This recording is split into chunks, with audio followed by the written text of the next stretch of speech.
একজনই আছে যার নামে দোষ চাপানো যায়, তার নাম হচ্ছে Abhishek Bandyopadhyay. A to Z, শুধু মদনদা নয়, সবাই অভিষেকদার ওপরে দোষ চাপিয়ে দিয়ে এখন চলে যাচ্ছে। নিজের সম্পত্তি বাঁচানোর জন্য ওই শিবিরে নাম লেখানো। এক একজন মানুষ হয় ক্ষমতার সঙ্গে চলতে ভালোবাসে, বিরোধী দল করতে পছন্দ করে না, ভয় পায়।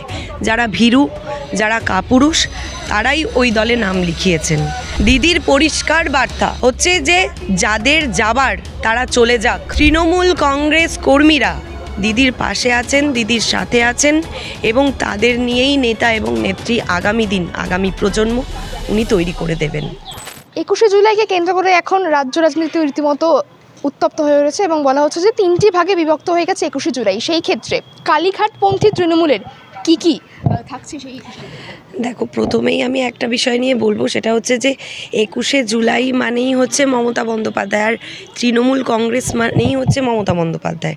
সুতরাং এর মধ্যে কোনো দ্বিমত থাকতেই পারে না যে কতজনকে কোন দিকে 21শে জুলাই পালন করছে, শহীদ স্মরণ সভা করছে, এই নিয়ে আমাদের কোনো মাথা ব্যথা নেই।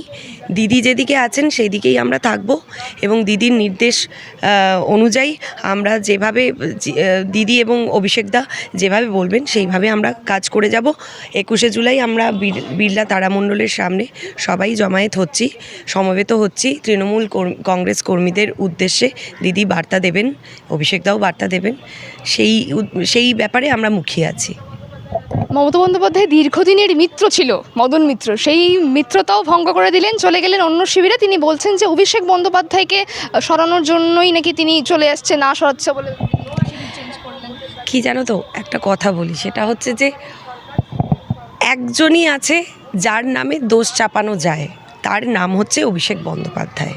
এবং সবাই A to Z, শুধু মদনদা নয়, সবাই অভিষেকদার ওপরে দোষ চাপিয়ে দিয়ে এখন চলে যাচ্ছে। যাক, আমার সেটা নিয়ে কোনো রকম কোনো মাথা ব্যথা নেই, তাদের ব্যক্তিগত ব্যাপার। কিন্তু আমার এই বিষয় নিয়ে মাথা ব্যথা আছে যে ওই একজন মানুষ, ওই অভিষেক বন্দ্যোপাধ্যায় কেন, কারণটা তোমাদের বুঝতে হবে। সেটা হচ্ছে যে এই অভিষেক বন্দ্যোপাধ্যায় এমন একজন মানুষ যে কিনা এই দুর্নীতি হচ্ছে, দুর্নীতি এই 15 বছরের মধ্যে, 15 বছরে যে এই সমস্ত নেতারা যেরকম দুর্নীতির সঙ্গে যুক্ত হয়েছে, সেইটা হয়তো ধরতে পেরেছে বলেই আজকে অভিষেক বন্দ্যোপাধ্যায় সবার চক্ষুশূল হয়ে দাঁড়িয়েছে। এবং যারা চাইছেন যে অভিষেক বন্দ্যোপাধ্যায় দুর্নীতি ধরতে পেরেছে, একদমই তাই।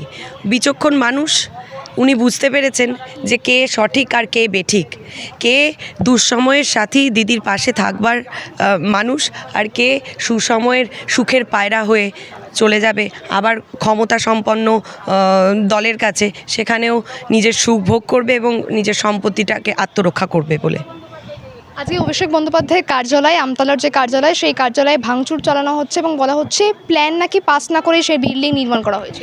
এখন তো অনেক কিছু বলা হচ্ছে অভিষেক বন্দ্যোপাধ্যায়ের নামে, এবং আজকে থেকে নয়, তোমরাও দেখেছো, বাংলার মানুষও জানে, জনগণ জানে, 7 বছর ধরে ইডি সিবিআই অনেক কিছু করা হচ্ছে অভিষেক বন্দ্যোপাধ্যায়ের নামে, এটা ওটা সেটা, ইডি সিবিআই।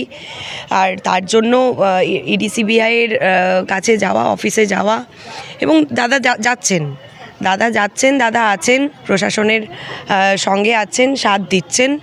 সত্যি কথা বলতে কি, ওনার মধ্যে একটা গার্ডস আছে, সেটা আমরা দিনে দিনে দেখতে পাচ্ছি, সবাই দেখতে পাচ্ছে, বাংলার মানুষও দেখতে পাচ্ছে যে কোনো ভয় ডর নেই। আজকে দিতেই পারে, সেটা প্রমাণিত হোক, তারপর না হয় বুঝবো অভিষেক বন্দ্যোপাধ্যায় দোষী। এখনও তো কিছু প্রমাণ করা হয়নি, প্রমাণ করা যায়নি, প্রমাণ করতে পারেনি এখনও পর্যন্ত।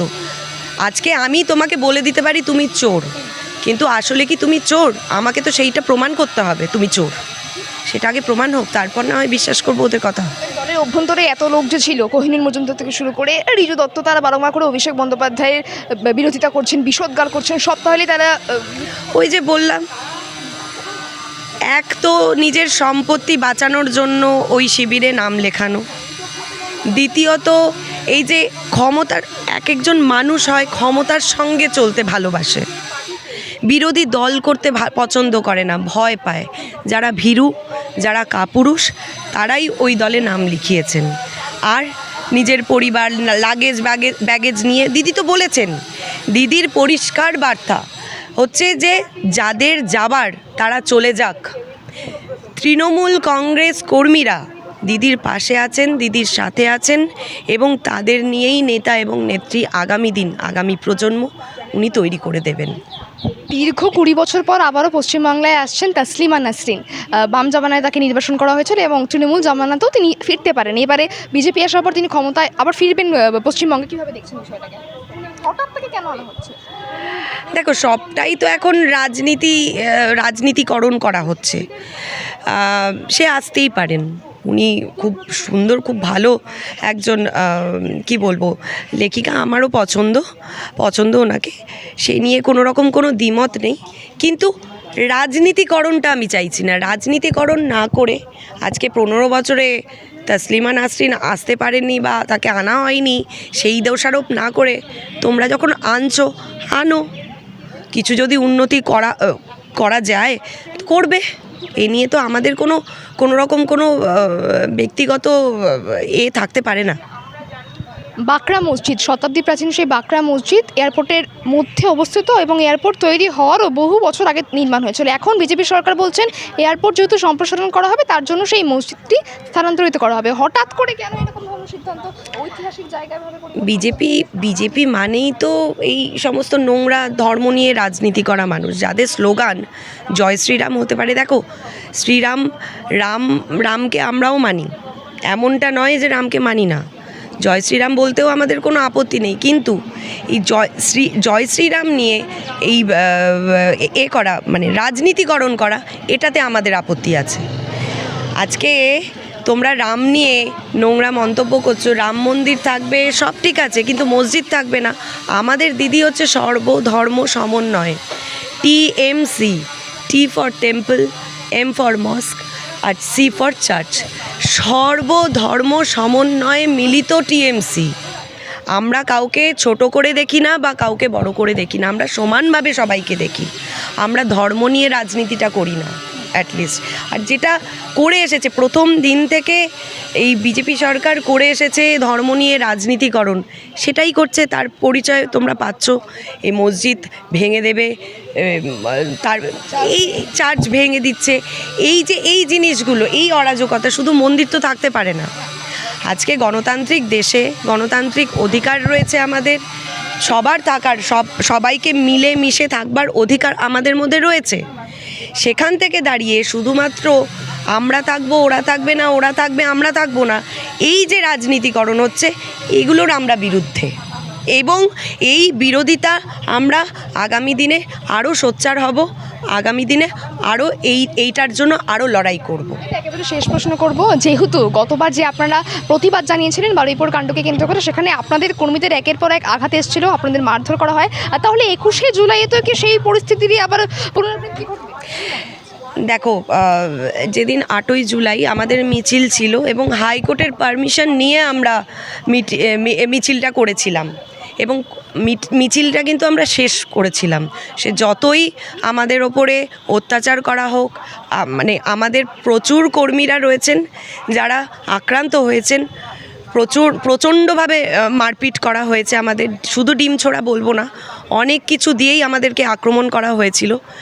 সেইগুলোকে উপেক্ষা করে আমরা মিছিলটাকে শেষ করেছি, কারণ হাইকোর্টের নির্দেশ অনুযায়ী আমরা সেটা করেছি। কিন্তু হাইকোর্টের নির্দেশ অনুযায়ী ওরা যেটা মাইকিং করেছিল, মোড়ে মোড়ে জায়গায় জায়গায় মাইক বাজিয়ে গান, নোংরা গান চালিয়ে এবং আমাদের ওপরে এইভাবে আক্রমণ করে ওরা যে জিনিসটা করেছে, এটা তো বলবো মহামান্য আদালতকে অমান্য করা হয়েছে। তো সুতরাং আইন নিশ্চয়ই সবাইকে ছেড়ে দেবে না, যারা অন্যায় করবে তাদের নিশ্চয়ই সেই শাস্তি হবে। এক, দ্বিতীয় কথা হচ্ছে 21শে জুলাইও আমাদের হাইকোর্ট পারমিশন যেখানে দিয়েছে সেইখানেই আমরা পালন করব। আর আশা রাখবো আগামী 21শে জুলাই 8ই জুলাইয়ের মতন কিছু ঘটবে না। আর যদি হয়ে থাকে, বাংলার মানুষ সেটা আগামী দিনে জবাব দেবে।